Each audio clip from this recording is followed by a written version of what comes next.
Hey everybody, Jonathan Kraft here. I am a Houston-based music director, conductor, pianist, keyboard player who primarily works in musical theater, and I am very excited that I am going to be the live accompanist for the musical theater audition event at Planet Ford Stadium on October 20th. And in order to set everybody up for success at that event, I thought it would be worth putting together a short tutorial video to talk through what you can expect from that day, what will you be expected to do when you walk in the room, how can you be as well prepared as possible for that event. I play for auditions all over town. I've played at Theater Under the Stars, Stages, Queensberry, 80 Players, as well as a lot of high schools and colleges in the area, so it's something that I do a lot of. And I really wanted to just take a few minutes to offer you all some of my helpful hints and pieces of advice. So if this is your first time doing a musical theater style audition, I'm really glad that you're getting this information right here at the start. And if you've done a few musical theater auditions, then hopefully you'll get some tips and tricks to make it even better than you've been doing already. Because again, with all the auditions that I do, there are a few elements of what happens when you walk in the room that I see done well, maybe 20% of the time, and then done kind of sort of okay about 60% of the time, and then the remaining 20% of the time done less than well, let's say. So I really hope that after this video you'll be able to be in that 20% that's knocking it out of the park. I'm going to talk about four things here. First is I'm going to talk about the sheet music that you need to bring in and what that looks like. And then the biggest thing that I'm going to talk about in this video is how you have a conversation with your live accompanist at a musical theater audition, because at any audition like that, one of the first things that you do when you walk in the room is you actually have to take a few moments to explain your music to your pianist so that they make sure that they're going to play it exactly the way that you're needing it to be played. That can trip some people up, so that's going to be the big focus of this video. But then the third thing I'm going to talk about is how to demonstrate the tempo or the speed that you want these cuts to be played. And then the fourth and final thing is I'll talk about how you can select a good introduction for your cuts. There should also be two handouts to go along with this video. If you have not gotten those handouts, you're welcome to reach out to me at my website, www.jonathankraft.net. Or if you have any follow-up questions after this video, I would be happy to answer those as well. If I get enough follow-up questions, I would not at all be opposed to putting together a second video that's more of sort of a Q&A style, where it's like, these are the questions that people are asking. I imagine it would be helpful for more people to hear the answers to, so here is part 2 of a tutorial video. But with that said, let's begin. So, the first thing I want to talk to you all about is what you actually bring your music in. And I'm pretty insistent that it needs to be in a 3-ring binder that stays open on its own, and the music needs to be hole punched in the rings of that binder, right? So something like this, one of these, where it is 3-hole punched and it has the 3-ring binder like that. You don't want to be doing loose sheets of paper, because I've played auditions where I've been set up right below an air conditioning vent and the air has been blowing on me as I've been playing, and it always seems to happen that if somebody brings in loose sheets of paper, the air will just blow them off of the music stand, so that's no good for anybody. So just for safety's sake, bring in your music 3-hole punched in a 3-ring binder like this. I would also advise you against bringing it in one of those folders that you see at schools sometimes, that has the metal rings that you poke through and then bend them around, something like this, because that happens, right? That will happen while I'm playing. It doesn't stay open on its own, and I have to wind up trying to play while simultaneously trying to fight to keep it open, and it's just no good for anybody. So yeah, no loose pages, no folders with the metal brads, no staples, because that means that while I'm sitting at the piano, I have to peel off the staples off of your music. I would also mention that I would still, even though it's 2024, I would still discourage you from bringing in an iPad. That is slowly changing as musical theater kind of gets more technology centric, but it doesn't feel to me like we've gotten to the point where you can safely bring in an iPad. Though having said that, a full-sized iPad Pro might be okay. It definitely can't be a standard size iPad. It really can't be an iPad mini, and I beg y'all, please do not bring in your sheet music on a phone because I do not want to try to be reading sheet music for you on something this size. Like, that's not going to be good for me. That's not going to be good for anybody. So, 3-ring binder, not a folder, discouraging you from doing an iPad. And so let's talk for a moment about what exact kind of music you should bring in. Another thing that I see happen way more frequently than I wish it did was people will bring in vocal music without bringing piano vocal music in. So that looks something like this.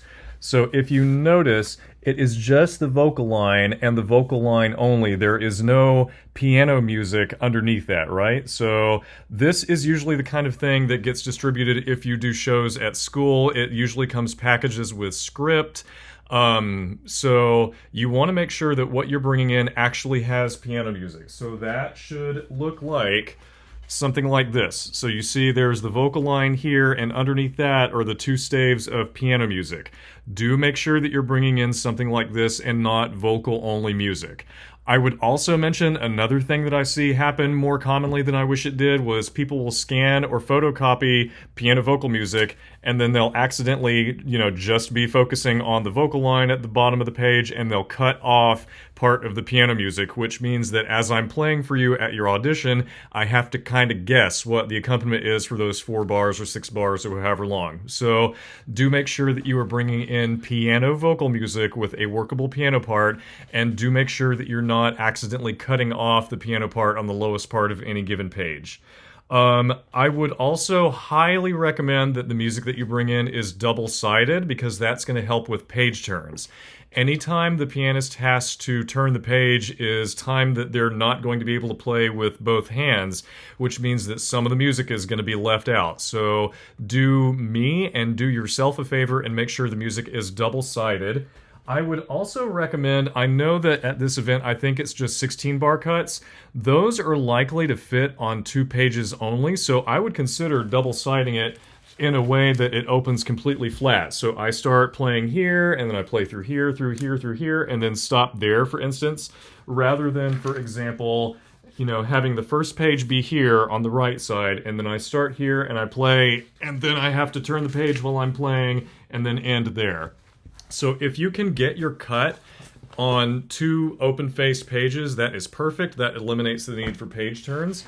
Another pro tip I would offer on that subject is if you have 3 pages, it is okay to have 2 pages in the binder with the 3rd page taped on either the left or right, so that way there are no page turns whatsoever.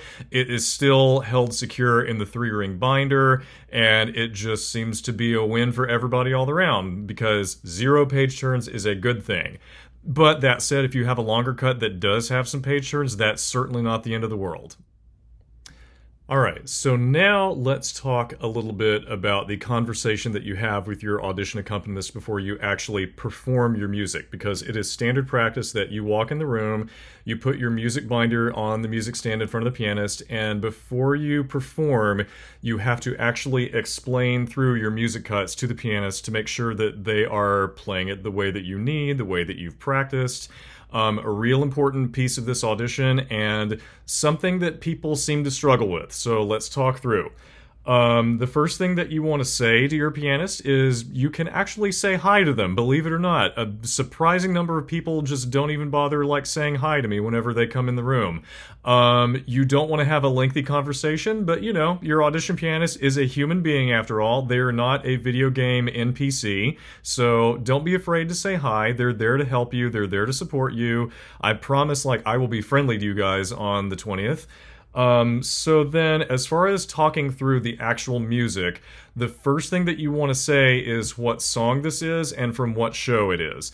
A lot of people leave that out, but it's really important because, for instance, just using myself as an example, I've played a lot of shows, I've played a lot of music, but I might not immediately recognize the music as what it is when it's first set in front of me in an audition setting. And if you tell me this is, to use an example, Breathe from the show In the Heights, I, in my mind, before you say another word, get to think, oh, I remember I played that show a couple years ago. I remember that song. I remember how that song goes. Great. And I've already got the music in my head and what it's supposed to be sounding like